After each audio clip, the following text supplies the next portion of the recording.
We've got a bunch of folks already in the chat, and we've got folks joining from all over, which is always the most fun. We've got folks from, let's see, Canada, Munich, Spain, New Hampshire, Belgium, Florida, Boston, Philly.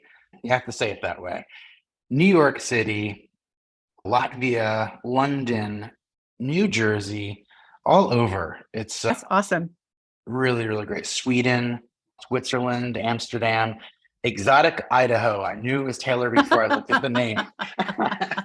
San Francisco, Kansas City, Missouri, Warwick, UK, all over. So All good. over. Feels Fantastic. Feels good. And I am in sunny Arizona. I'm in cloudy Philadelphia. So let's get her started. We've got a lot to cover, so I'm going to let you take it away. All right. Welcome to Launch for the Win Live. Jazz hands included. Chances are you know who we are. And if you don't, if you recently joined Launch for the Win and don't know any of the backstory, hi, I'm Amy Hoy, and this is Alex Hillman. We have been in business together under what we now call stacking the bricks since 2010, because it's better now. But back when we started, 100% of the conversation about starting a business was about starting a venture-backed startup. And it was just complete and utter bullshit everywhere. But teaching people how that they can create a product people actually want and are willing to buy, and then will spread by a word of mouth, is our passion together. But separately, we have separate businesses as well. So we run the 30 by 100 class. And of course, Launch for the Win is a group effort. I also run a software as a service called Noco. And Alex Hillman runs a co-working community in Philly called Indie Hall. The thing to say about Indie Hall is while it's a brick and mortar business versus the online businesses that a lot of folks are creating, among the things that are not obvious, the way that we started them is really what's similar and at the heart of everything that we teach. Yeah. And also Indie Hall is it the oldest surviving co-working community? Yeah, we've got a couple of different ways we could attack that superlative, but I'd like to say we're one of the first in the country, and most of my peers that started a co-working space around the same time are no longer in business. And that was even before the pandemic. The pandemic wiped out a lot of my co-working dinosaur friends.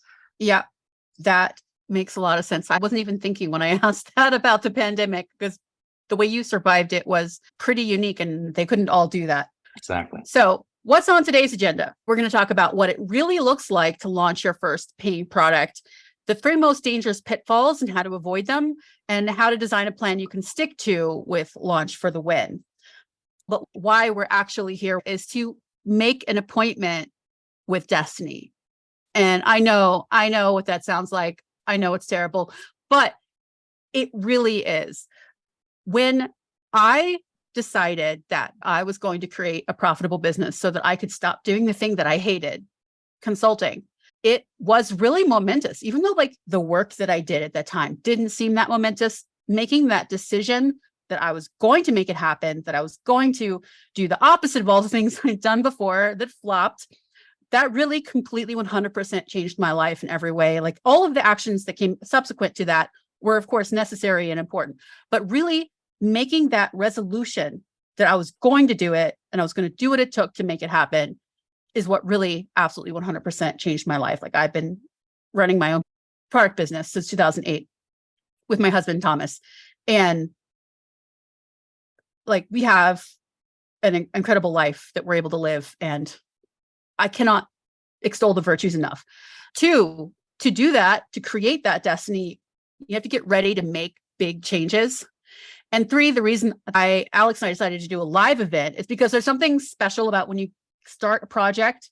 If you start by meeting people and talking to people and being in a room where other people are doing the same types of things, that is a way to harness that energy to actually lay the groundwork that you'll need to succeed. Because that energy doesn't last. Let's be honest. You'll get started, you'll get super pumped up, and then the energy will fade away because that's how it is. It's like a crush. But if you want to keep going after that point to actually succeed and hit your goals, you need to harness that energy, especially at the outset, and prepare yourself to win. So this is what we're going to talk about today. And before we get more serious, I want to tell you about two metaphors that I saw online that I thought were hilarious and perfect, that are actually really deep and insightful, that you should keep in mind throughout this workshop and also when you are working in your business. First of all, there was a post on Reddit. Hard-boiled eggs are disgusting. I almost died eating one. The crunchy soft mix is absolutely disgusting. It's like eating a ravioli covered with chips. The top response is, you're supposed to remove the shell. In case it's not clear what this person's talking about. But think about it. What if you had never seen people eating a hard-boiled egg? You'd only heard stories about people eating hard-boiled eggs. You'd maybe listen to podcasts about people eating hard-boiled eggs. Are they ever going to tell you to peel it? Like, you might never pick that up unless you literally saw somebody do it. So you might think, I know how this is supposed to go. And so you boil the egg according to the instructions, and maybe they leave out the thing where you're supposed to peel it, because a lot of recipes leave out obvious steps all the time. You would never know what you're missing. And so you would eat the egg and it would be like a horror in your mouth. And you would think, why is everyone lying to me? And the answer is, you're doing it wrong, but you had no way to know until you opened your mouth and talked about it. And then someone could correct you and save you. So I think this is actually such a good analogy to a lot of entrepreneur experience. When I saw this slide initially, I thought that's very funny, but I don't think we've been given such a perfect comparison in quite a long time. This is really good. I saw it and I was like, and I was like, that's actually really deep. I love shit posters. Thank you, shit posters. And sort of the similar but opposite, I follow Neil Gaiman on Blue Sky, and he had just posted about having 1,200 signed books that he signed for sale at an independent bookseller. And this author, Charlene, said, what's the secret? I signed 10 books and my hand hurt. And Neil, of course, says, I've been doing it for almost 40 years now. The secret is to sign from the shoulder, not the wrist. So here's a case where you know what you're doing. You know how to write your signature. That's normal. You go and you write your signature, you sign paperwork, it's fine. But the moment you try to level up from signing, like, I don't know, a mortgage or a letter where you have to make like 1 to 5 signatures, and you start thinking, I'm going to sign a bunch of books, and you think, okay, I'm going to sign 10 books. Now I'm tired. That's normal. 10 books is a lot of signatures. And then you see someone who's an expert going, I just signed 1,200 fucking books. And you're like, but how? My favorite thing about this too is, like, this advice is almost indistinguishable from somebody fucking with you, where it's like, I think he's being sincere, but Yeah. it's also like, it feels almost like a parody of advice. How could that possibly be it? I mean, I don't think he's trying to be funny. I'm not saying Neil Yeah. Gaiman can't tell a joke. I just don't think that that's what it's not what he does. So it didn't jive with what I know about the way he posts. But yes, I could completely see that would sound ridiculous without that context. Just sign from the wrist and a sign from the shoulder, right? It's very like American Psycho kind of sounding out of context, but it's really solid advice. So if you're sitting looking at your career and going, okay, I've signed 10 books and my hand hurts, like metaphorically, right? You're like, I've written so many blog posts. How could I ever possibly write a book? I've done this much development work. How could I ever possibly make an app? Or I've made 1 sale. How could I ever possibly make 100 sales in a month? You know, you're like, the thing is that what got you here won't get you there. But if you don't know, you're like, it's impossible. Those people must be superhuman. But it isn't. They've just learned other techniques. And if you ask, sometimes they'll actually share them with you like this. So let's think about the egg. Things you don't know, have no awareness of, never seen it, never experienced. It's not in your understanding of the world. You just don't know what you don't know. And 2, you think you know how to do something, and actually the way that you're doing it now works for you, which is great, but it will not let you get to where you want to go without learning new and different skills. And in fact, going back to the basics, because I think to sign your signature from the shoulder, you'll have to practice that. Like, that'll be a little unnatural at first, maybe a lot unnatural, but it is the only way to hit that high achievement level.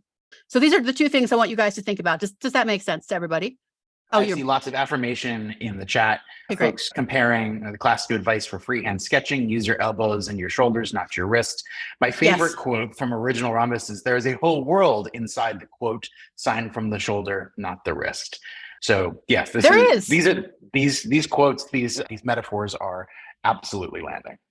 Fantastic. When I was working on this, I'm like, I wonder if anyone else will agree that these are good. But I'm glad you all agree. So if you're feeling overwhelmed when you sit down to start your Launch for the Win project, that's absolutely 100% normal. I do want to say that your feelings are telling you to change something when you feel overwhelmed. They're not telling you you can't do it. They're not telling you to stop doing it. They're not telling you you're not able to do it. They're telling you that you need something else to get rid of the feeling of overwhelm, not that you are actually going to be overwhelmed. It is essentially a messaging system. It's a little alert blinking on your control board that says you need to check some systems. That's all. It doesn't mean you can't do it.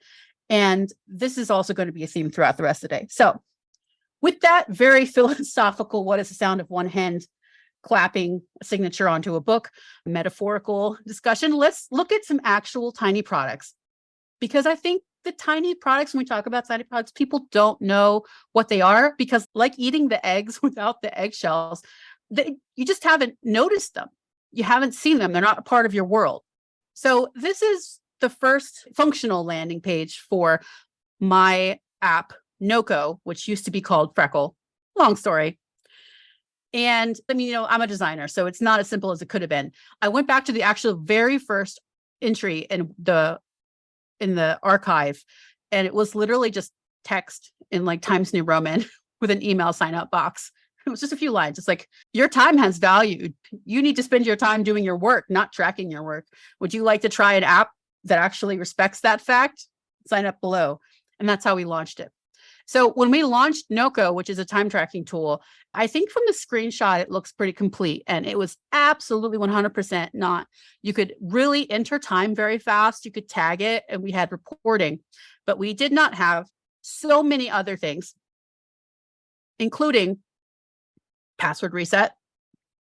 We didn't have any kind of download or export or import. We didn't have any kind of permissions of any kind. We didn't have invoicing. We didn't have a timer. All these other things people say are absolutely required features.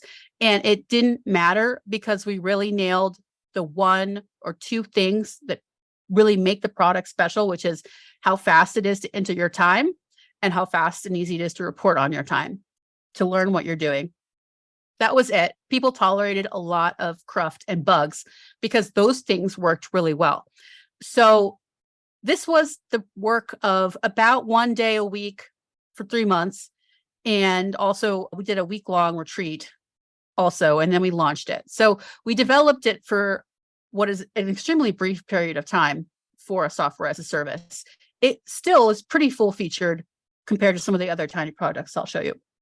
So this app made us, in our first month, $1,500 after our first 30-day billing.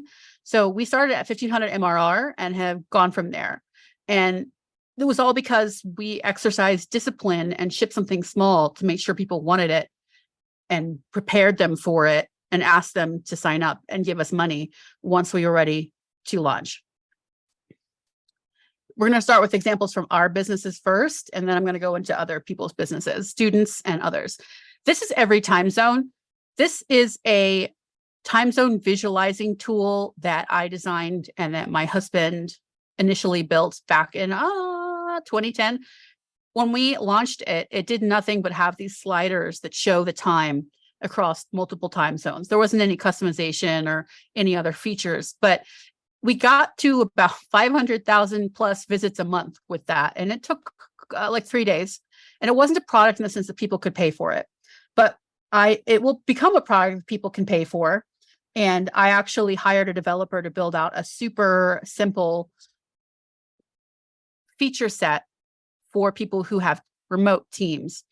And so far, without any promotional effort and like no emails to get people to sign up, nothing, it's made like 25 grand in the past 2 years. And I literally paid this developer to do this as a project to see if we wanted to hire him. So It was a very small, minor effort comparatively, other than the fact that time zones suck. But like, we launched the initial version in literally 3 days. And I think that is the key to remember here. And we turned it into money later. And if we put more effort into it, it would make more money.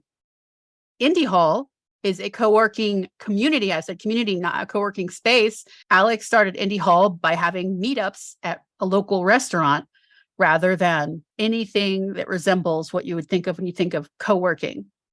And that's why Indie Hall has survived this long. So it was like over a year before you went from the meetups to the first really tiny space, right, Alex? Yeah. And even before that, we weren't even running our own events. We were borrowing other people's.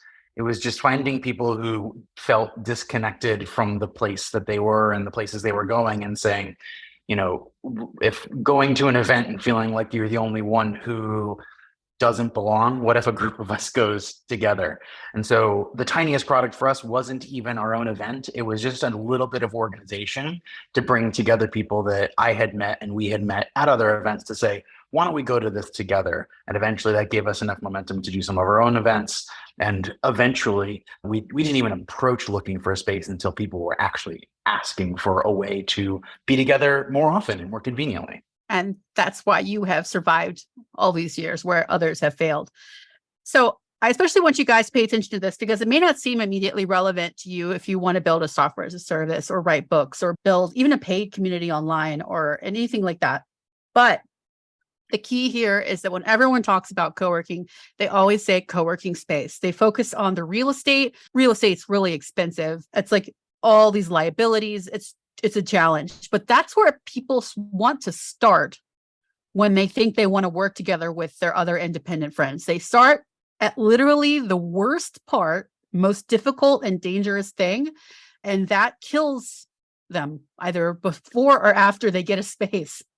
It's almost the perfect connection to the egg analogy, in that most people have only ever seen the end result of a co-working space. They've seen sort of the physical embodiment of it, but we don't walk around showing them the desks and the furniture. We talk about what it's like to be at home by themselves. And the line that if it connects hard is a lot of folks finally realize that working from home is convenient. But after a little while, if you haven't talked to another adult, all you've talked to is, your cat or the person at the grocery store or the delivery person, you start going a little bit crazy. And the people chuckle and they go, yeah, I know exactly what you're talking about. And that instantly reframes it for them from a place where I go rent a desk to a place where I go to change my scenery on purpose. Yes. So you have to really look at other successful businesses that start in a way that's reachable for you, which is why I want to show you all these examples of different types of products, communities, etc., that started really, really, really, really small in a way that's achievable. It's like maybe if you sit down and you start, you're overwhelmed. It's because you're looking and copying the wrong one. All right. Look at this super professional, slick landing page, guys. This is the current page. I've gone back to Web Archive for a lot of the other stuff, but this is what's up there right now. And it's so bad. It's so bad. And yet we sold 10,000 copies of this book. When you hit what people really need and you sell it to them in a way that they really want to be sold, you can have a shit landing page that looks like something you exported from Word and people will still buy it with some caveats, right? But my book, Just Fucking Ship, you may or may not have read it. I would love to know how many people have read it. It started as a 24-hour product challenge. Nathan Barry announced a 24-hour product challenge like 1 week on a Friday. And I decided, hey, you know what? I was like, I'll do it. I'm just crazy like that. So I took a few of these blog posts I had written on this private blog about my thoughts on shipping, and I reread them. And I made a list of what I consider the 21 principles of just fucking shipping, from all the things that I've learned from going from being an absolute inveterate procrastinator to someone who ships stuff all the time. And I turned it into a book. And what I did was I wrote as much as I could in 24 hours, but I took breaks to eat and sleep. Like I was never a young startup bro. And I live blogged it on the Stacking the Bricks site. and sold like hundreds of copies straight out the gate. And it was in no finished form. It was like maybe 40% there and unedited. And so I just kept finishing it over the next couple months. And it really hasn't changed much since then. I want to do an edition 2, but health has gotten in the way. But this book still keeps selling because it's still good. People still need it. People still want it. And it still speaks to them. Amy, a bunch of folks are saying in the chat that they've read the book, they love it, love the Thanksgiving dinner metaphor, love the vintage web look as well. But it's not even good vintage web, but thank you. You guys want to hear something funny that you love the Thanksgiving metaphor? I'm so glad, because I tried to hire an editor who came with great recommendations to make the next version. I was thinking at the time that I might try to sell it to a publishing house. And the number one piece of advice he had was to get rid of the Thanksgiving dinner metaphor. And I was like, this is just not going to work for us. Like, everyone loves that. Like, that is the thing people always write about when they write in about it. They talk about it because it makes sense. And that just goes to show that you can't always trust experts, especially not like consultant type experts. Especially when those experts are not actually plugged into your audience. Yes. He was not tuned in to our audience, and he was not on the receiving end of the emails from people. So, and he wasn't persuaded by me saying that either. So whatever, moved on. So here's a product that I think nobody knows about. This one's old. The website's not there anymore. This is my husband's mini product, Retinify Me. It's cool how the title is nowhere on the page in the screenshot. So back when Retina screens came out, you guys remember that? This is ancient history. No one knew how to make Retina graphics. My husband figured out a way to do it, and then he borrowed from me and made a cheat sheet that was a flow chart of how to retinify your graphics. And it was downloaded like almost 1 million times. And when he told me that, I was like, make something you can charge money for related to your cheat sheet. So he made a book, right? It's a 50-page PDF. And it was really tight, going through all the steps in the workflow so that people who needed more information and wanted more information could have it. And I mean, we sold tens of thousands of dollars worth of this 50-page book. It was really a report. And the fun thing is, early on when we started selling it, people complained that it was short. And so I changed the sales copy to say, no fluff, super short, everything you need, nothing you don't. You'll be ready and informed to solve all your retina problems in like 30 minutes. No more complaints. And that's what comes from understanding your audience better than they understand themselves. Like, their feedback is important. It's important to hear that feedback. I heard the feedback, but I rejected the premise, right? They're like, when someone complains that a product is too X or too Y, sometimes it really is. But a lot of times what they're telling you is, I was surprised, and I'm a little angry person who doesn't like being surprised. So what you can do is remove the surprise rather than change the product. So much of angry feedback is, you changed something, or I didn't expect that. And then they like give you a much more specific reason rather than just expressing what they actually felt. And that's why Safari is also really good, and understanding your audience is really good, more so than just doing it like interviews, for example.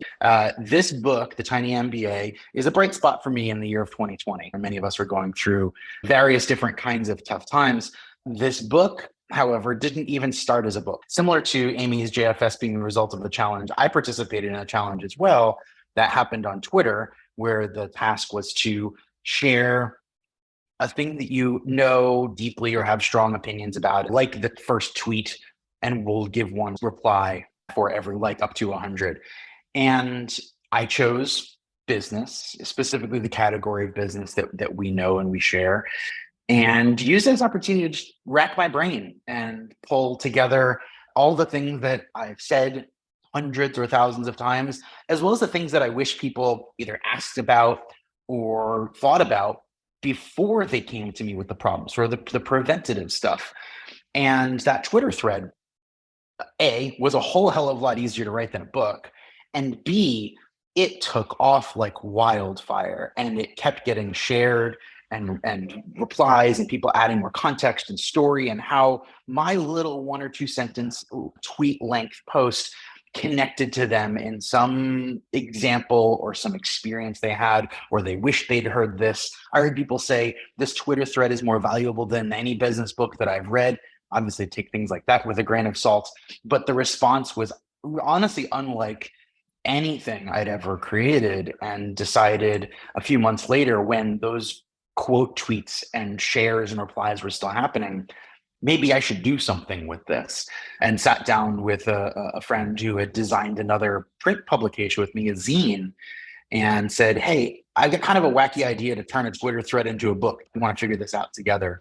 And over the course of a couple of months, came up with the design and the text that is in the book, the few that are lightly cleaned up, but they are almost verbatim, not just the contents, but also the order that I originally published them in. And what was interesting, to tie this back to the example of framing and how people don't like being surprised, I said, I think this is going to land really well with people who already know us, know me, know our body of work, know this context. I want to make sure it's going to land with the folks who don't. And so I specifically put out a call to people spread beyond our network and our community and our email list to say, hey, I'm looking for a couple of dozen readers who are interested in starting a business of their own. And while people liked it universally, the most common response that I got from folks who did not know us was that they were surprised once they got past the forward that it was just a couple of sentences per page. And when we talked it through, they liked the sentences themselves, but they saw a book and therefore they expected a book. And so we sat down and I said, how do I solve that problem of preparing them for that first lesson being 2 sentences on a page? And I actually took a page out of Hannah Gadsby's second comedy special, where she spends the first 15 minutes of the comedy special describing the comedy special beat for beat and says, here's what you're going to do. Here's the jokes I'm going to tell in this order. So you can't be mad. You can't be surprised, because she got a lot of flack for her first comedy special being quote unquote not comedy. And I was like, what a great way to diffuse this situation where you tell people exactly what they're going to get. And therefore they, at that point, they can't be, they can still be mad. And I lifted that idea and I wrote an entirely new introduction that encouraged people to approach this book differently than they would another book. And not only did all of those comments go away, those test readers read it like, oh, this gives me a clearer picture of how you want me to use these ideas. So sometimes in something being smaller than people are used to receiving or experiencing, similar to co-working, a little bit of framing helps go from, well, that's different and weird and I'm surprised in a negative way, to that's delightful and intentional and it feels like you're looking after me. And that's actually better than what I would have asked for. Yes, people just literally need to be prepared. And some will still not like it, and that's fine. But you have to listen to the feeling people are conveying and not the actual facts they're conveying when you get feedback, unless it's expert feedback, which then expertise is not universal. But yeah, people have feelings and then they post hoc justify them.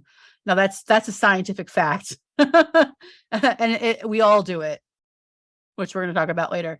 But also, Alex, you made a physical copy of this book, which makes it stand out among the other products that we're talking about today. And I know you could go on for literally an entire hour, at least, about that process. So I'm not going to let you talk about it. But I wanted to put out there, guys, that this was also a physical book. Like, you can buy the ebook only, but people love the physical book. You can make a tiny physical book in a way that works. But there's a lot of ways to make a tiny product. And tiny product doesn't mean lesser. It means different. If you play it right, it's a strength, but you have to do it intentionally. You can't just make a half-assed tiny thing and then say, but it's brief. Like it has to fit the form. And so it's like when we talk about choose your difficulty setting in Just Fucking Ship. And also it's mentioned in the Launch for the Win process, like you have to have a tiny goal to create a tiny product that's complete and feels like a tiny perfect thing rather than a half-assed whatever. Speaking of tiny products, okay, a lot of tiny ebooks out there, guys. These are 2 from students. So the positioning manual has completely changed Philip Morgan's career. He built that after doing the Year of Hustle, which was the predecessor to Launch for the Win.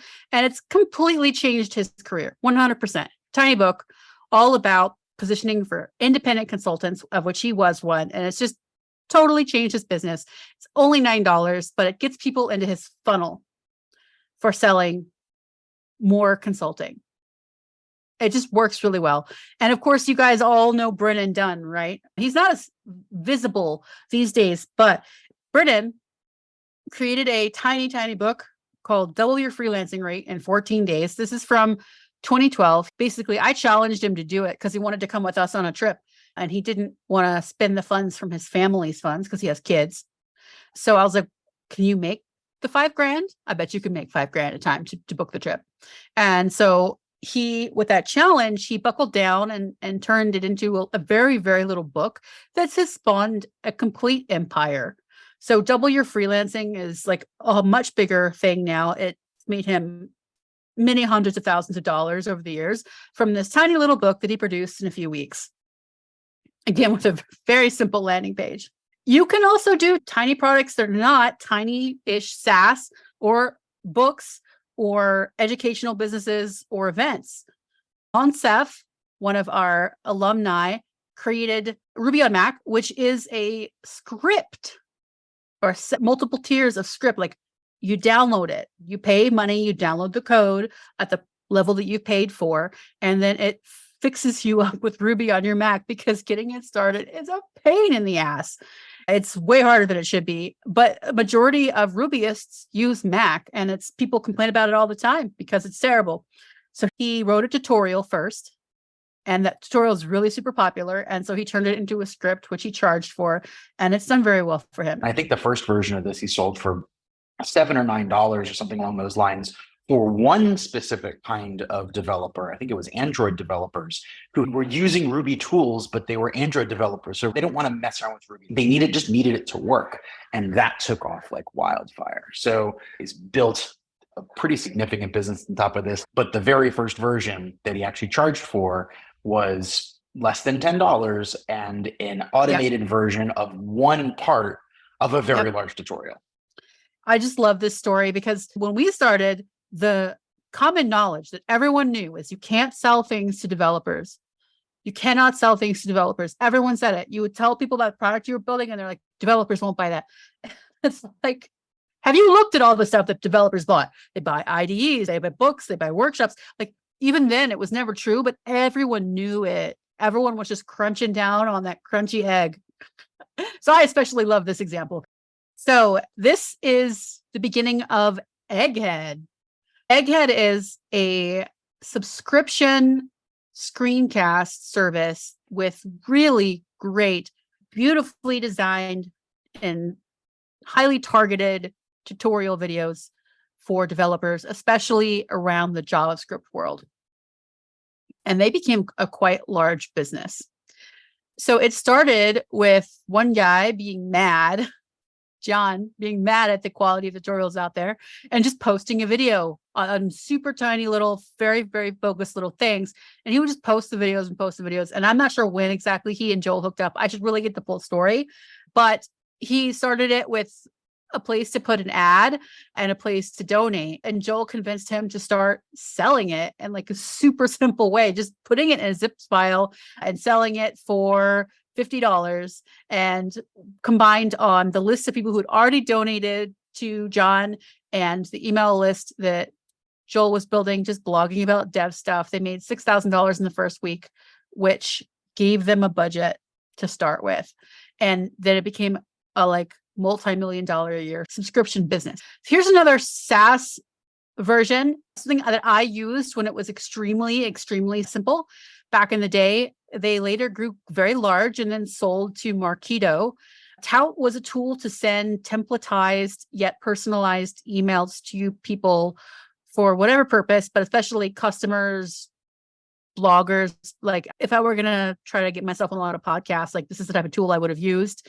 So it wasn't bulk automated sending. It wasn't bulk mail merge. It was just manually sending an email that you tweaked a little bit each time to people. And that's all it did. It was really simple. I think it used your own Gmail account to send the emails. Like, it was so lightweight. It was so lightweight. And founder TK went really, really far with it and managed to then sell it. So there's so many ways to approach a tiny product. Now, here's another business I don't know a ton about, but Easlow is, I believe, his name as a person. And this is one of his earlier pages. In the end of 2021, he started to sell Notion templates, but he had only a few to start with. And now he has this huge library, and like a lot of them are really fancy templates. And he has posted that over the past 2 years, he has sold $500,000 worth of Notion templates. He's always on it. Like, he's on the marketing game, but that's a lot of money on Notion templates. Like, there's so many types of tiny products you can make. The goal is to start really small, but tiny doesn't have to equal info product. You can make all kinds of things tiny. Basically anything that's worth having, you can make tiny. And when you do that, you create success for yourself in the future. Like, so what if your tiny product is not the thing that like completely changes your life financially? What if you can't retire off your tiny product? What if you can't build on your tiny product and make like a giant product? It doesn't matter, because you will have built capital, not only financial, but business capital, in the sense that you'll know how to sell things. You'll have people who trust you. You'll have learned so much from the people who bought the product, right? Like, I'm not going to create the Just Fucking Ship universe, but it doesn't matter, because people who read Just Fucking Ship know that my advice is good and are the more likely to buy other products that I made. So I want you to think about, when you make a tiny product, you are doing so much more than like failing to make a big product. You're not creating a lesser thing.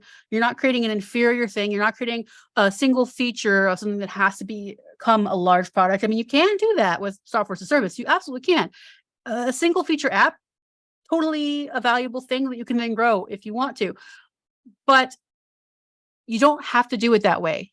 If you can make sales, if you can make $1,000 in sales, if you can make $5,000 in sales, if you can make $10,000 in sales, you will have completely changed your life, because you will have learned skills to make that possible, and you can do it again, whether or not you go in the same direction as the first tiny product you made. Like, you can change direction, but it doesn't mean what you did before was useless. It means that it got you to the point where you could do that. Think of boiling, you're the frog, turn up the heat. All right. So, launch for the win process. We're actually not going to spend a lot of time on the process, because I think that the cheat sheet is quite explanatory. And then, of course, there's the like 40,000 words of the email course and booklet that you can get for free, which really goes into a lot of detail. But I want you to look at the big picture here. The process of launch for the win goes like this. First, you pick your customer. Then you figure out what your customers need and want. What do they share? What do they complain about? What do they think about? And you're going to use this with data rather than pulling the answers from inside yourself. Then you're going to figure out, where does their pain and your skills intersect? How can you help them? It might be a Notion template. Maybe their problems are really organizational problems. Maybe their problems are installation problems. Maybe they don't know how to arrange their work in such a way that they can build a project on the side. Maybe you can break it down for them with a metaphor that makes something that seems really scary accessible, like Thanksgiving dinner. You can say, all right, you're going to teach them something. You're going to change their mindset. You're going to help them complete a task they didn't know how to complete. You're going to complete it for them. You're going to have something that'll fix their mistakes. Like, there's so many different ways. You're going to look at the method. Are you going to educate them, connect them, do it for them, help them outsource it? Like, what way will you then deliver the solution that only you can do that intersects with their pain? And then finally, how will you actually make the product itself? And then execute on the list of things that you need to make to actually just do your launch. So if you've gone through the email course, then you'll know that we need to start at the end. I think the very first thing everyone should do is look at the calendar and see, these are not necessarily individually sequential weeks where you have to work straight on through 12 weeks, but just any chunk of time. You're going to have to put up a landing page. You're going to have to start the product. You're going to have to share the page. You're going to write a quick welcome email that asks the questions. That are, like, we've really laid it out for you in a way that is really very specific, and you can just follow this along.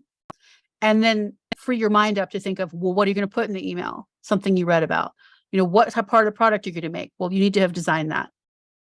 And here we go through all of the things that you need in order to actually launch the product. So if you've read Just Fucking Ship, you know about backwards planning. You know why this is actually the first part of the cheat sheet, is that you have to look at all the things that you require to do the thing that you want, which is to launch to sales. So you have to have some subscribers, and to get subscribers, you have to have some content.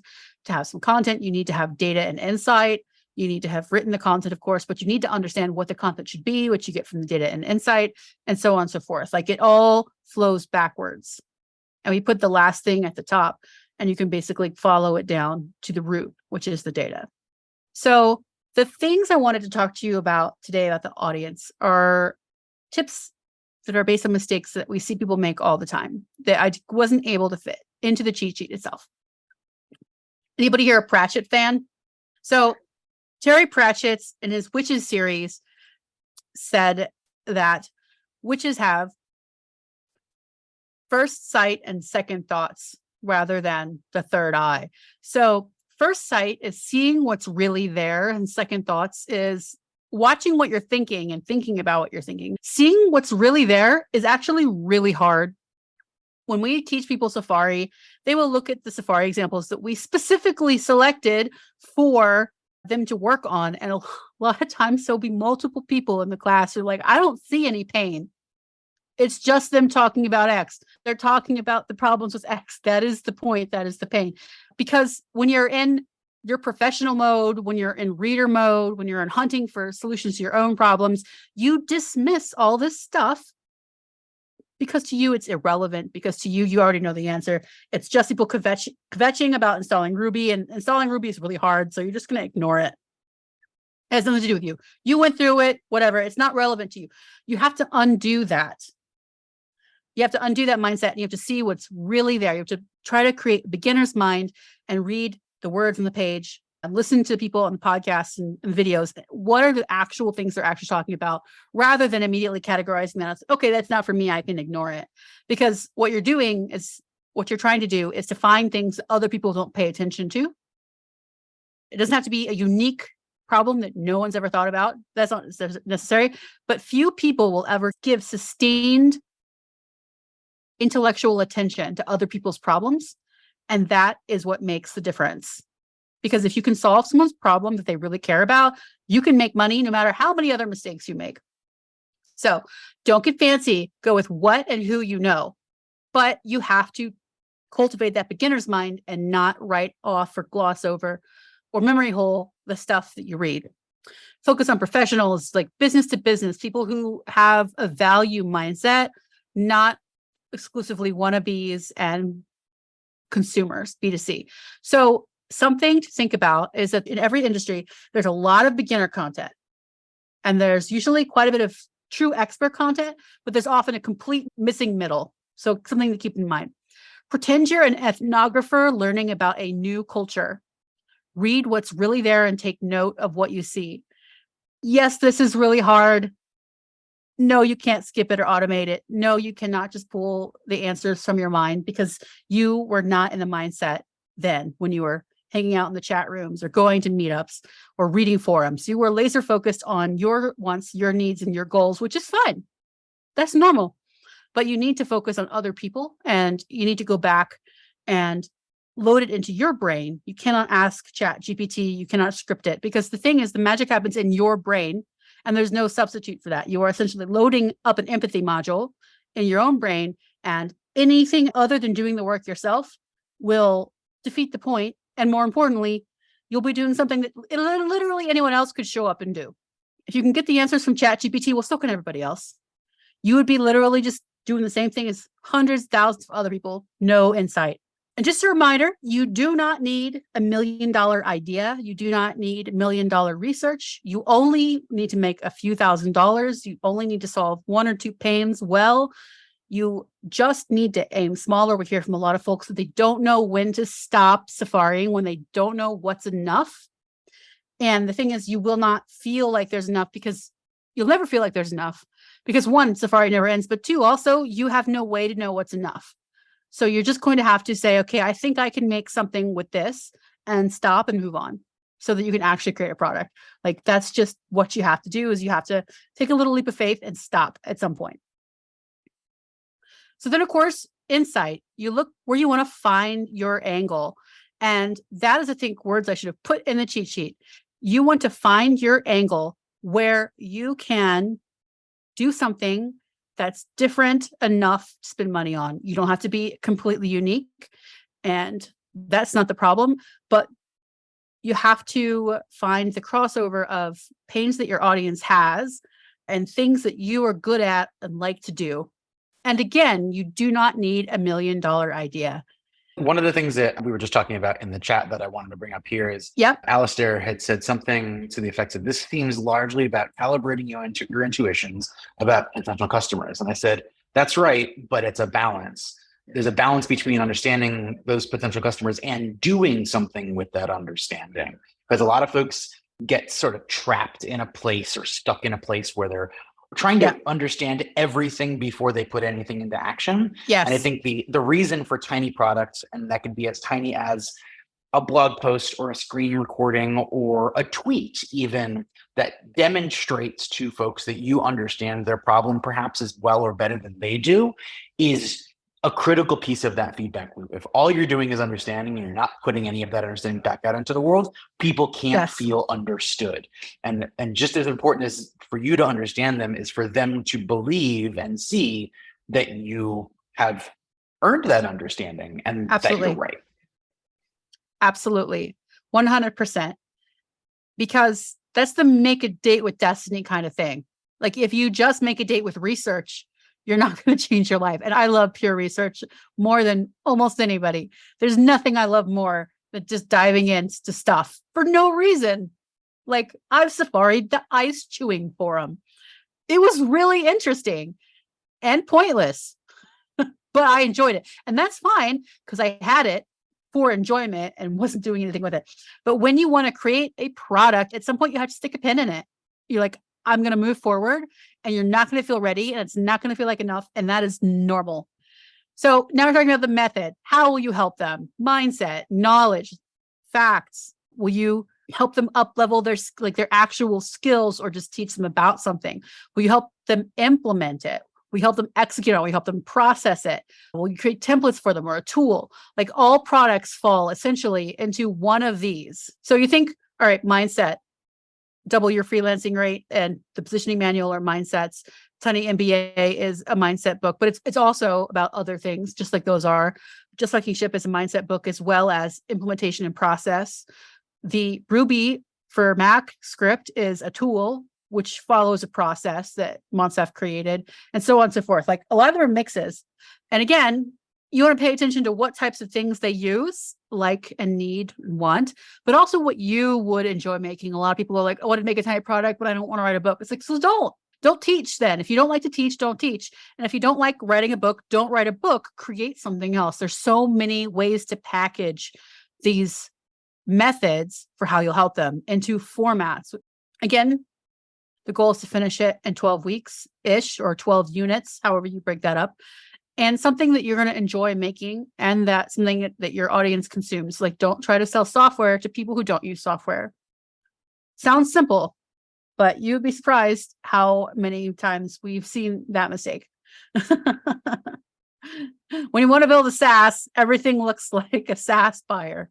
So once you go through this process, and you need to go through it at a good clip. Like, it doesn't have to be fast, but you need to be consistently moving through the steps, because otherwise you will never finish. You have to make a decision that you're going to do it, put up the landing page first, then create the content, then create the product. And it's time to really do it, to make it possible for you to do the work.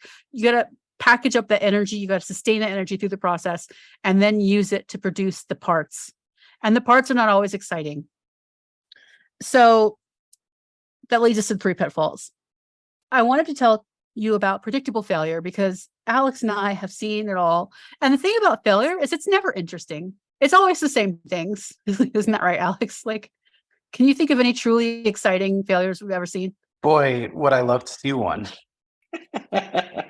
You're like, please. Give me something interesting to talk about. It's always the same stuff. There are really 3 types of failures. We'll talk about the pitfalls, but first, the type of failure, not doing anything. This is literally the most common. More businesses die at this stage than any other. Like they were never pulled into existence, or you started a little bit and then you just gave up. So like, this is really the number 1 hurdle that you have to get over. 2, doing the wrong thing. So you've got energy, you've got motive force, you're working on stuff. You're going to launch something, but it's the wrong thing. And Launch for the Win will prevent this. It is extremely stressful and depressing to launch a product that nobody wants.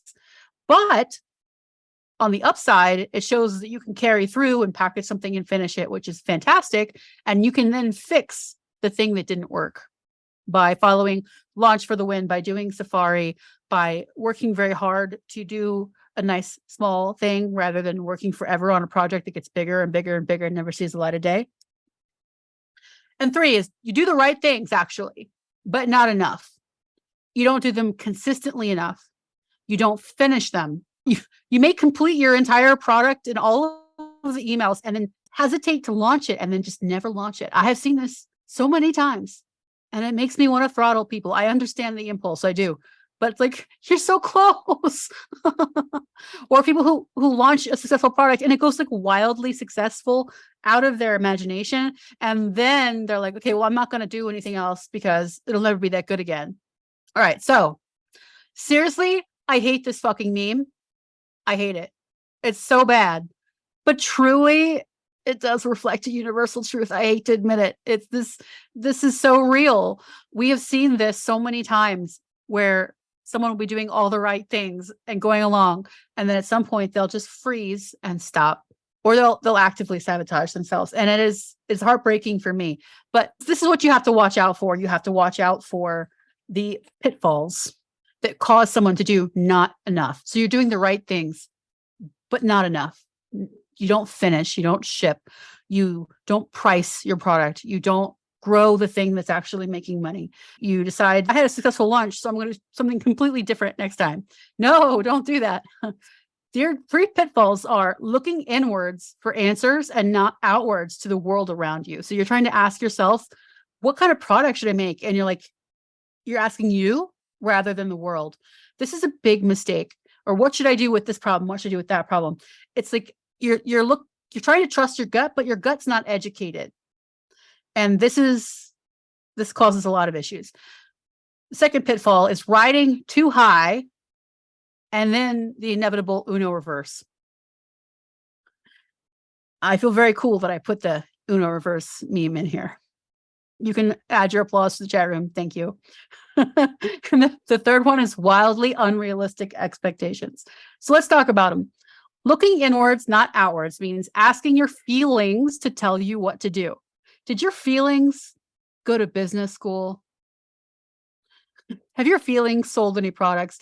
Do your feelings buy products? I mean, yes, your feelings do buy products indirectly, but your feelings don't have answers to business questions. I hate podcasts. I hate podcasts so much, but everyone loves our podcast. I don't hate doing them. I've just been too ill. Everyone loves our podcast. Me, I listen to it and I'm like, not because it's bad, but because I hate podcasts. So Alex is like, you're a freak, Amy. Just accept it.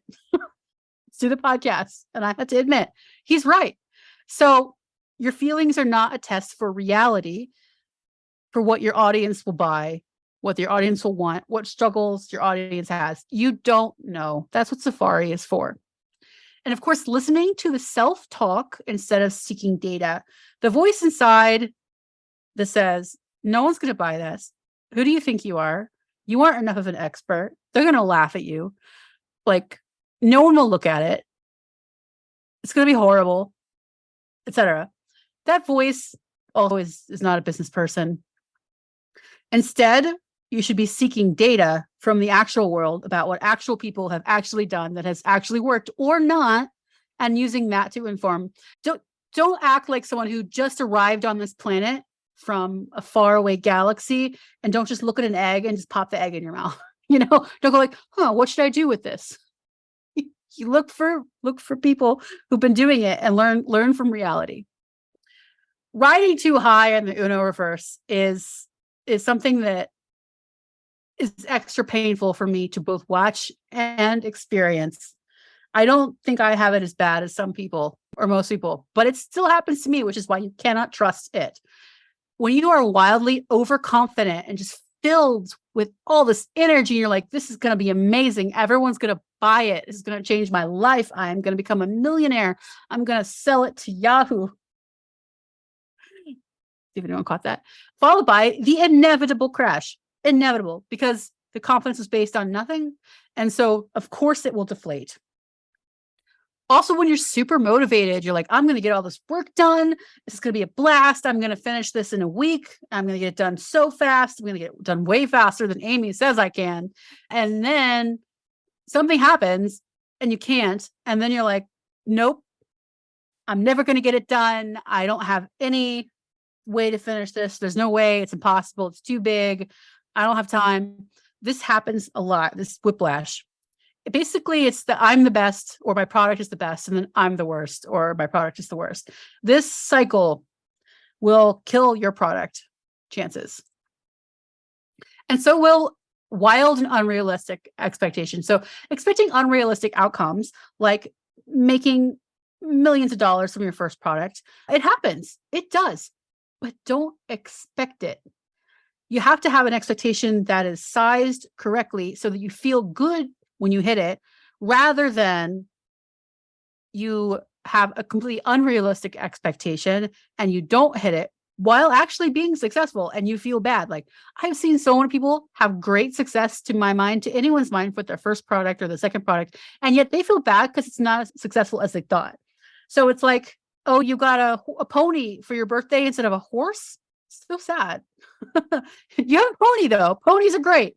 Or even expecting realistic outcomes, like building your own business where you can quit your job and work completely in your business with a nice short work day, etc., but on unrealistic timelines. Doing that by yourself on the side of consulting or a job takes time.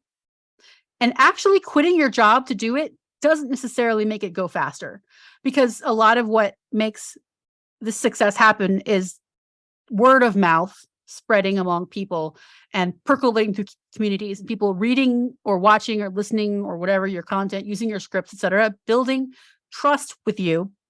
And that takes time. You cannot actually make that faster by any way that is sustainable.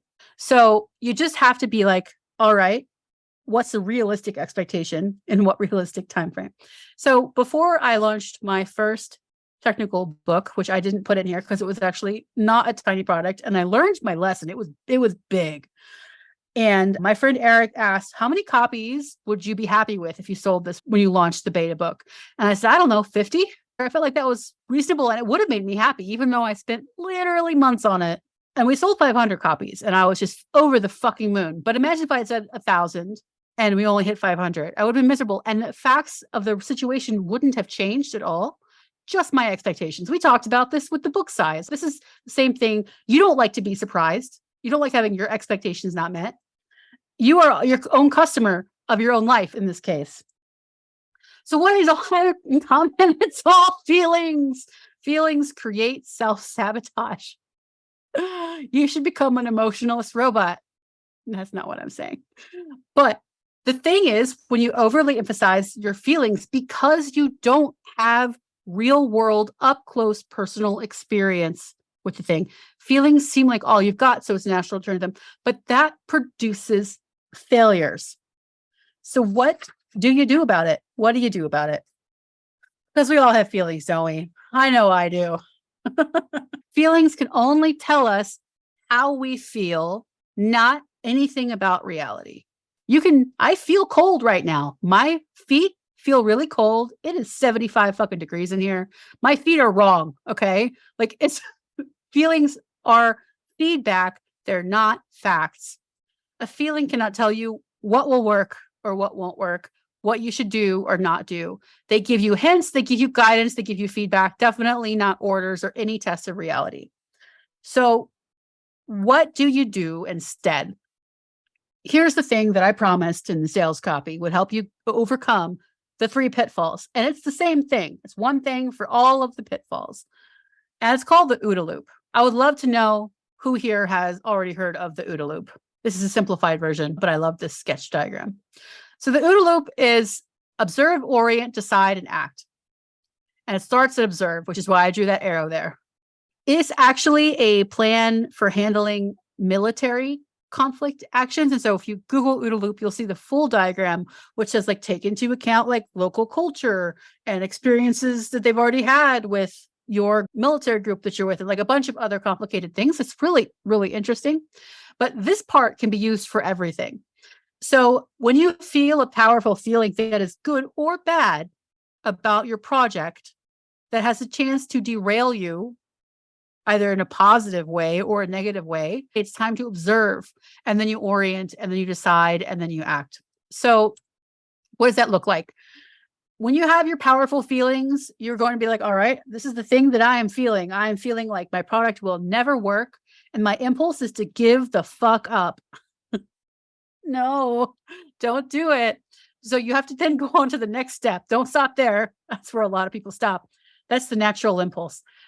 2, you're going to orient yourself to actual reality. What are the facts of the situation? Where am I in the process? What have I done? What is actually happening to make me feel this way, if anything?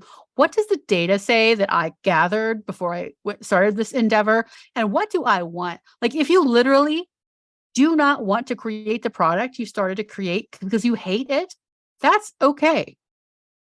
That's fine. But don't rage quit without interrogating it first. I started things that I decided I did not want to do, and I stopped them, and I feel good about that. But if it's an impulse that you don't think about first, you are going to just give up on everything that you try.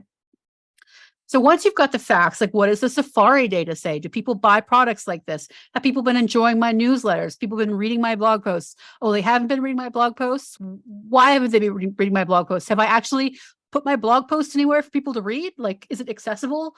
Do people find it on one of the aggregators? I've been replying to people. Like, do they know I exist? Like you have to ask yourself, what are the material facts of the situation? What have you done? What have other people done? And then you decide, once you have that, you're like, all right, I feel this. Here are the actual facts about it. Given these things together, what should I do? If, for example, you've decided that you really hate the audience and do not want to work with them, that is valid. What do you want? The action you should take in that case is to consider whether you can reuse the product in some other way, or if perhaps there's a part of the audience that is bad and vocal and other parts that are great and silent. Like, you just have to figure out what you're going to do and make a decision. And then once you do make your decision, once you weigh the facts, and a lot of times the facts will be, it's fine. This is going as planned. This is a normal part of the process. I'm just feeling feelings because I've never done this before, or because something bad happened before. It's not relevant to what I'm doing now. It's just like an echo. Decide, you either affirmatively, intentionally quit something, knowing that you've investigated it, or keep going because you realize the feeling is not actually telling you something important. It's just a feeling. And so once you've decided what you're going to do about it, then of course you act. Make an explicit plan and then put it into action so that you replace impulse. And it's that easy. Millions of therapists around the world are screaming and then silenced. I was just going to add that user skills that are also forever. So treating your tiny product as a lower stakes practice zone is great, because like if you have to learn these things when the stakes are super high, the odds of you learning them in a productive and healthy manner are very, very low. Yes, very especially true. without the help of a therapist. I work with a business owner who, one of the things that we've worked through the most over the course of the business is not marketing strategy. It's a lot of expectation setting. And when things are going well and we show up at our monthly meeting and he's bummed out, the most common reason is because he invented an expectation and things didn't live up to it. And then when he shows up and he's super happy, it's because we met or exceeded expectations. And this is a like nearly decade old, very mature business. So these are problems that don't go away, is the point that I want to reinforce here. And taking tiny product lessons as an opportunity to practice them now will serve you effectively forever, and also in things that have nothing to do with your business. Yes, these are just life skills that most people are not given a chance to exercise, because if you follow the normal life path, the decisions are made for us. Or you're put in a situation where actually something happens to you, you feel about it, but you actually can't do anything about it. Like, what if you're fired? Like, you can't do anything about that. It's done. It's over with. But if you get an angry email from a customer, that's not what's happening. Like, the analog is you got fired, and so you get upset. But if you get an angry email from a customer, as a business owner, you are in a position to fix that. And so you like have to learn a completely different way of dealing with problems.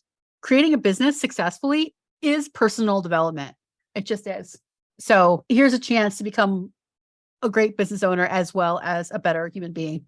So you will have many feelings as you move through all of these steps. And when you do, please try to apply the OODA loop. So when you feel that you do not have enough Safari data, you have to ask yourself, can I, within the bounds of what the roadmap says I need, and it says like 1 or 2 small pains that you can solve, do you have enough data to create something that saves someone 3 hours of work? Yes, then you have enough Safari data. No, well, then maybe you need a little more. Don't rely on your feelings, because your gut has not been educated. In the future, your gut will be smarter, but this is how you make your gut smart. And remember, you will make mistakes, and that's fine. This is the time to do it, because there are literally no stakes whatsoever. All you can lose is time, and that is frustrating, but you are going to learn so much. So it's very, very important to keep moving forward and keep returning to the path, no matter what you feel or what happens, because this is how you learn and grow. And this is how you will eventually be able to build a product empire if that's what you really want.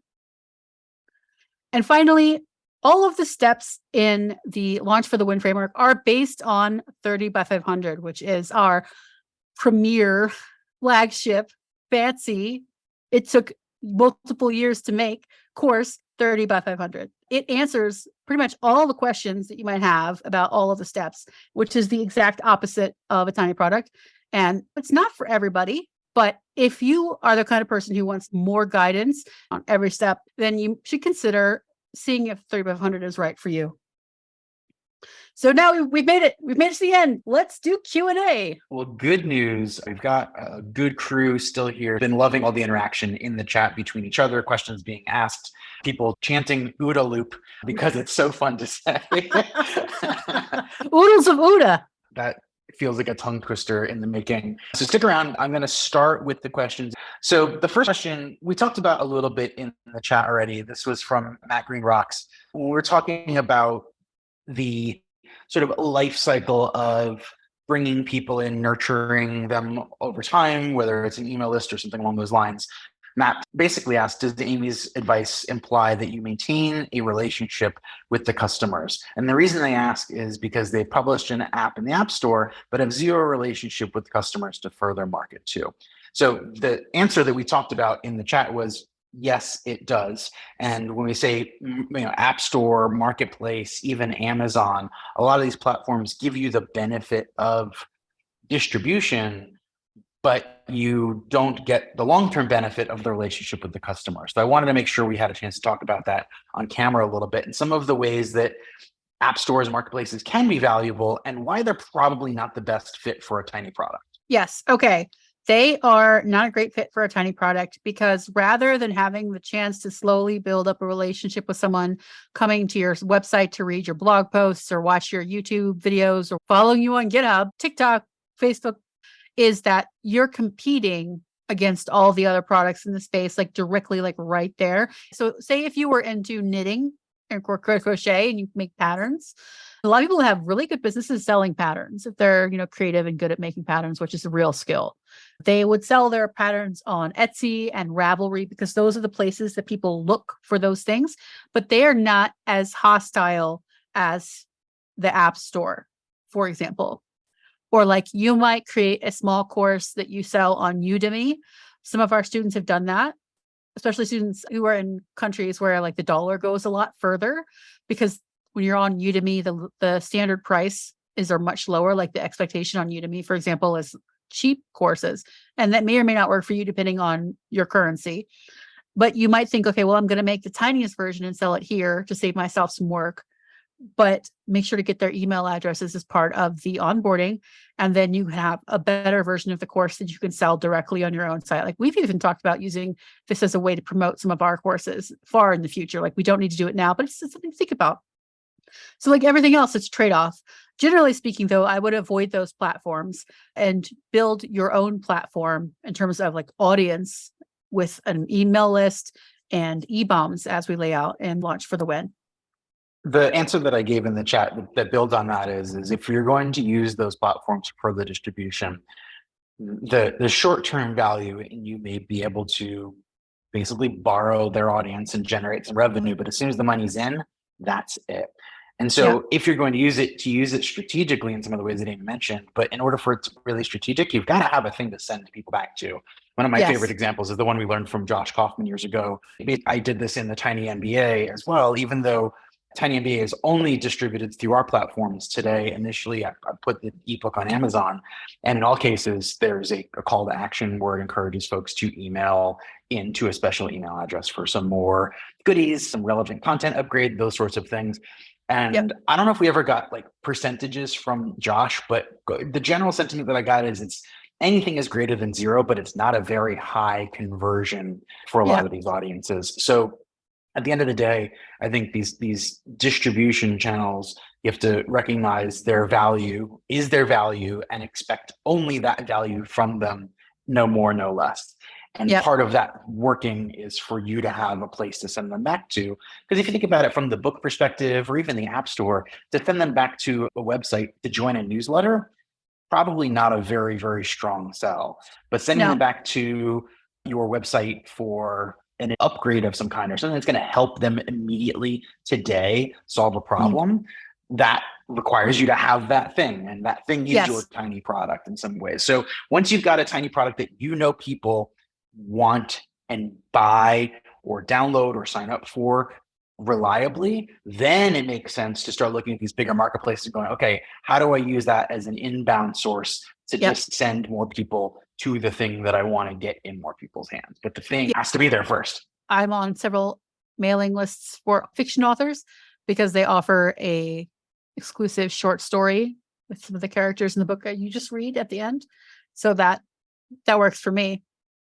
But I still imagine that the conversion rate is pretty low. All right, let's keep cruising. The next question I have is specifically about Sales Safari. We didn't talk a lot about Sales Safari in this session. So before we even jump into the question, do you want to define what Sales Safari is and how it works? Yes. So Sales Safari is called Sales Safari because you go and you observe your audience in their natural habitat and learn from their natural behaviors for the purpose of like solving their problems and making products. Once you talk to someone with the goal of using what they tell you to create a product, it can fundamentally changes what they tell you and what they think about. It becomes very artificial.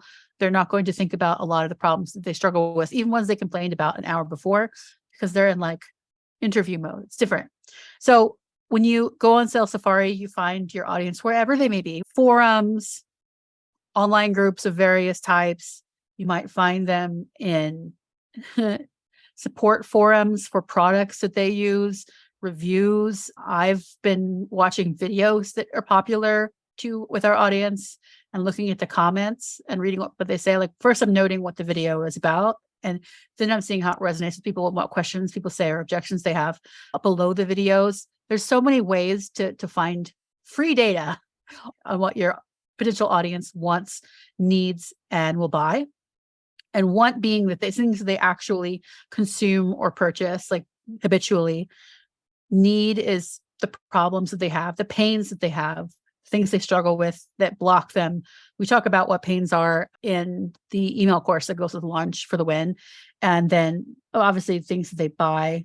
You want to see their actual buying habits, because a lot of people will talk a good game and then not actually spend money. So you want to see what they actually spend money on. Great. So excellent setup for the question, which is, while I'm on Safari, I'm finding all kinds of threads on all kinds of topics. How am I supposed to find a pattern in this chaos? And the short version is we've spent a lot of time creating very specific steps inside of 30x100 that take you through identifying patterns at the keyword level, at the phrase level, at sort of the clusters of related problems and pains. I think a lot of folks, especially if you have not taken 30x100, think Safari is just going and reading the internet, which, to be fair, we thought that's all Safari was too when we first started teaching this. Yeah. Our instruction was go to forums and social media and read what people are talking about. People would say it's either too chaotic or I'm not seeing anything. And I think the secret sauce to Safari is half the reading, but the other half is learning how to take useful notes. And I think how you extract patterns really comes down to you actually have to write it down. I think we're so used to trusting our brains to absorb all that information, and our brains are the most incredible tool for that, for sure. But writing down the same thing you saw people say and realize you wrote it down a bunch of times. Yeah. On one hand, it could be the tally, the tick, the actual like numerical statistical counter. But the thing that's often missing is the meaning. Why are people saying this over and over and over? What does that suggest or imply? Or what is the thing that connects the dots between all of them? There's not really a statistical analysis. And again, why AI can't really do this for you, because the meaning is also infused with your understanding. We strongly encourage you to be working with audiences that you actually have an understanding of, because even if you, as a human with the most powerful computer in the world, your brain, don't have hands-on experience with that audience, you're going to make all kinds of incorrect, dumb, and off-base assumptions. And it's not saying you're dumb. It's just like we find patterns wherever we want them to. And if we don't infuse them with actual experience, we inject experience and get things really, really wrong. And so like, this is why, automation and AI in this sphere are a great way to do the wrong thing faster, which is a great way to feel like you're moving faster, but actually be going backwards or worse. That's absolutely true. And it even works non-verbally, which I think is really interesting. So if you, for example, follow home renovation type stuff or interior design type stuff, so often the content will be about kitchens. Like, so if you're not in 3500, you don't know this, but one of our examples is about painting your kitchen cabinets. And we picked that because it is not technical, so anyone can relate to it. And it's also really quite a rich vein there. But like if you, I don't know, go to Pinterest and search for renovation, I'm guessing that a significant chunk of them, if not a majority of renovation, but like reveals are going to be kitchens. Kitchens are like the most renovated room in the house.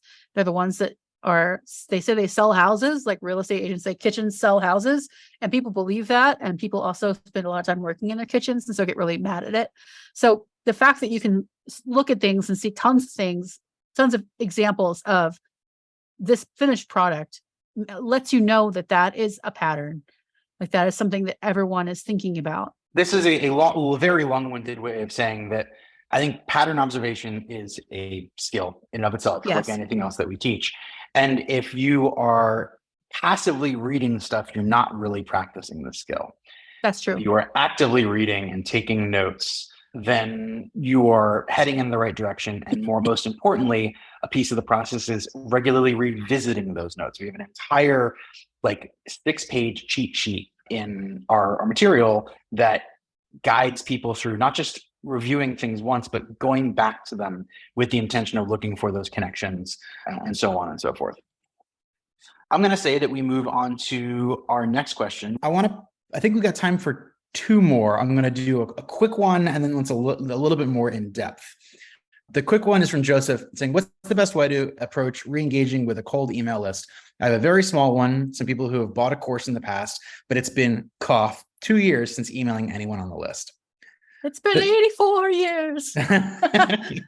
This is a surprisingly, or maybe not surprisingly, common question or concern. And the easy answer is to email those people. Many of them won't have even realized that you vanished for 2 years. So A, email them. B, don't explain where you went, but absolutely do explain why you have their email address in the first place. Yes. One of the most frustrating experiences getting an email from something that I bought 2 years ago, and somebody writes a whole story about what's going on in their world and never, ever in the entire thing tells me what I bought. why I would care.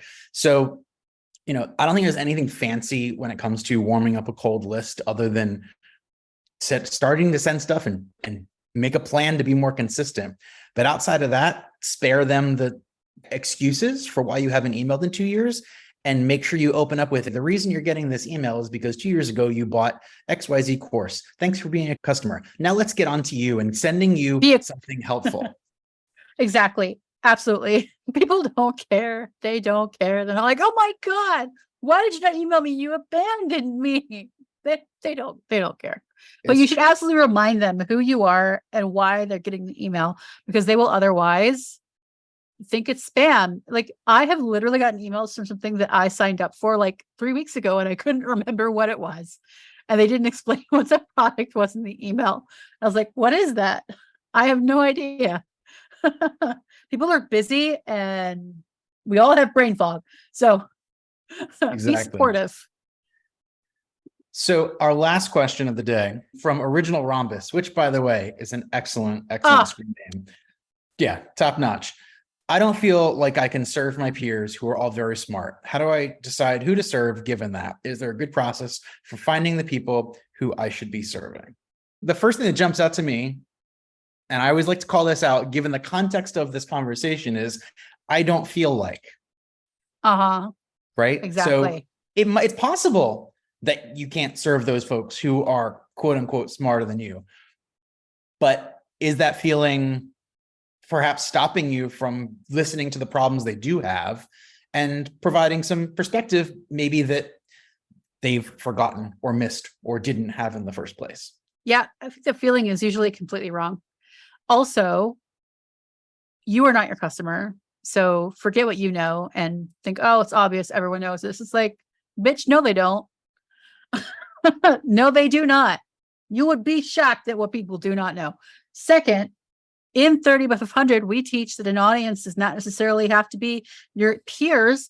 People can be people behind you or people lateral doing other stuff, but at your level, but not doing the stuff that you're doing. But literally, in no field is the information and understanding and knowledge equal among all the participants. In no field, that's not possible. People who are like trying to do your job for themselves, like people who are running their own business and need to handle whatever it is for themselves, people who want to be in the position where you are, people who've forgotten the basics. Like, come on, it's like a trope. I don't know if you're a developer, but in the development world, we all talk about how often we forget how to do shit and have to go look it up, right? Like, that's normal. Like, these are usually comes up in conversations to make newbies feel better. They're like, just know that I've been in the field 20 years and I still have to Google every time I want to do X because I don't remember the format. Like, it's a thing. Yeah, we don't all know things. And also we forget, our heads are busy, and your perception of what other people know is guaranteed to be wrong. And it's also possible to likely that whatever your experience, perspective, outlook, worldview, background, other things you've done that are unrelated or adjacent give you other stories, other examples. So like, common knowledge can be framed in a way that people haven't heard before and be more useful than the previous 100 times they heard it. But you don't know that until you put it out there. And so I think a lot of this is, to a large degree, getting past that self-talk of what I have to say has been said 1,000 times before if it hasn't been said by you. If you're just regurgitating what somebody else said, then yes, you're right. But if you look at the thing and go, I have an experience or a story or an example, or like, well, some of my favorite examples that I've learned things from are from adjacent industries where somebody is able to connect the dots on something that I wouldn't have connected them that way. And it just helps like glue or reinforce those ideas in my head or in other people's head. Yeah, I think everyone here knows that they're not going to know how to do everything if they haven't done it before. That's why I wanted to talk about eating an egg with the shell on. There was no new information in that section of the talk that everyone really liked. You literally knew it already. You knew, one, you knew how to eat an egg, I hope. If not, you do now. Two, you also know, of course, it's unreasonable to expect myself to know how to do everything when I haven't done it yet. And yet you probably don't actually believe that, right? But also, guys, I got famous initially by creating Ruby on Rails cheat sheets. And there was no new information in my cheat sheets. Literally, I had a guy come up to me after my first Rails talk, which was, I was so nervous at my talk that I like would, it was bad, guys. It was bad. I had a guy come up to me afterwards and try to shove $60 in my hand because that's all he had on himself. He wanted to thank me by handing me cash. It was so nice, but also kind of weird. And I was like, how about you buy us pizza instead? And like, great, worked out. But like, it was nothing new. It was nothing new in my talk, nothing new in my cheat sheets. I did it differently in a way that made sense for people who before struggled with it. Well, we do have a couple of other questions which may spark some articles, some e-bombs of our own, some future content, some Twitter threads, whatever it might be. But other than that, I think we can call today a wrap, a success. Big thank you to everyone who participated today and for great questions and conversations in the chat. We'll be wrapping this up in a neat little bow. Anything else you want to share with the group, Amy? Thank you for sticking with us. This is really fun.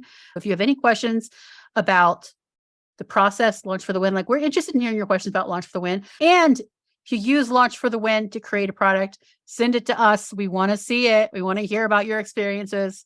We want to do this event again in the future with all student examples. This time around, we pulled some of our own, some students, some outside world. It would be awesome if basically 100% of the examples that we showed in here were your tiny product. So if you can use that as some motivation to put Launch for the Win into action, then let us know when that tiny product is shipped because we want to include it in future versions of this. Absolutely. All right. I think that's everything. All right. Let's wrap it up. Everybody have a great rest of your day, rest of your week, and we will see you back on the email list. Bye.